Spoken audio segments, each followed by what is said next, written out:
The hospital in question here is Spectrum Butterworth. Paradise Bond of Grand Rapids contacted Fox 17 saying the hospital gave an imposter some of her private health information over the phone after they only requested a birth date and full name. Paradise says that information was used against her in cyberspace to publicly embarrass her, and she says it could easily happen to you. I'm going to hurt and I'm going to suffer. A few months ago, Paradise Bond went in for medical tests at Spectrum Butterworth Hospital. Part of those tests were for sexually transmitted diseases. She never dreamed the results would be posted online for anyone to see. She was saying she's on fire. That's what she was saying. She's on fire. You know, that's burning, you know. That's basically gonorrhea, you know, and that's what she was saying. The culprit, Paradise says, was a woman with a grudge on a mission to tarnish her name. After getting access to her birth date, Paradise says the woman called Spectrum Butterworth's ER to see what she could find out. Hi, is this the diagnostic center?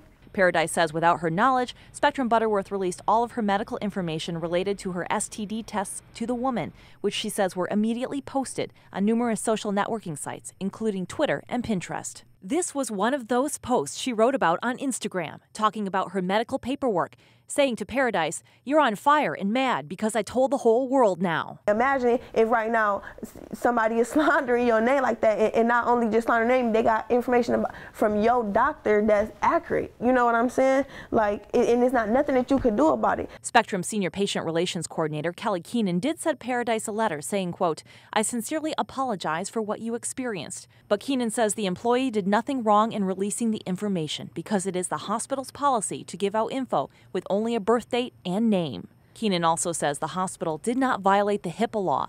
Under that law, a provider must have a signed disclosure form from the patient before giving out any information to anyone. The letter goes on to say, "Our staff did follow our process, but had no way of knowing that this individual was falsely using your personal information to obtain the lab results." In addition, it reads, "A formal investigation is now underway at Spectrum Butterworth Hospital involving the Director of System Privacy and Information Security and the ER to, quote, assess our current policies." Basically, the lady reader wasn't going to get fired, and they just decided that it had to happen. They're going to change the policies. Why are y'all changing the policy if y'all was in the right? So Fox 17 News wanted to find out just how safe your medical records are and how easily accessible they are. I checked in with some of the largest hospitals in the viewing area to find out. What I discovered, many hospitals do not release lab results over the phone. However, the policies vary. Here's a breakdown. In Kent County, Metro Health says you have to pick them up with identification, or if your doctor has your phone number, they can call you. St. Mary's Healthcare System in Grand Rapids says they don't provide lab results over the phone. To obtain them, patients must request them in person and establish their identity with proper documents, also signing an authorization for release.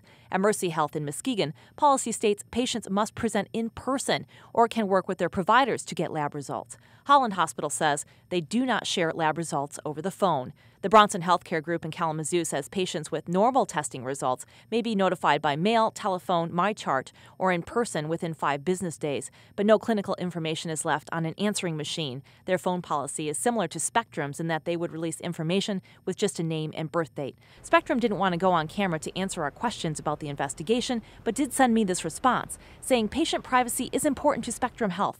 In this situation, staff followed our procedures. Unfortunately, someone falsely used our patient's personal information to obtain results. We thoroughly reviewed this incident and have implemented additional steps to our process. Those steps are: number 1, they will only release information by calling back the number the patient gave them initially during the visit. 2, they will verify with a name, date of birth, and now the last 4 digits of a social security number. 3, if there is no social number on file, they'll ask for an address and phone and location of where the patient was seen. Also, spokesperson Bruce Rossman told me by phone Spectrum wants to stress the reason they gave out the information was because the hospital was defrauded, not because they give out any information to just anyone who calls. Spectrum says since this incident, they have changed. Paradise says the whole situation makes her not want to go to the doctor and has a warning for others to check your healthcare provider's policy. And if this the policy, that means, right now, your information can get leaked. To protect yourself, doctors suggest you specify in your records that information may only be released to you in person with a signature. For an added layer of protection, you can have them note that in your file. You can also ask what their policy is at the time you see your doctor. Meanwhile, Paradise has contacted an attorney and has filed a protection order against the woman and is considering pressing charges against her. That might be considered a form of stalking or harassment, which can range from a misdemeanor charge to something more serious depending on the case. Jennifer Dowling, Fox 17 News.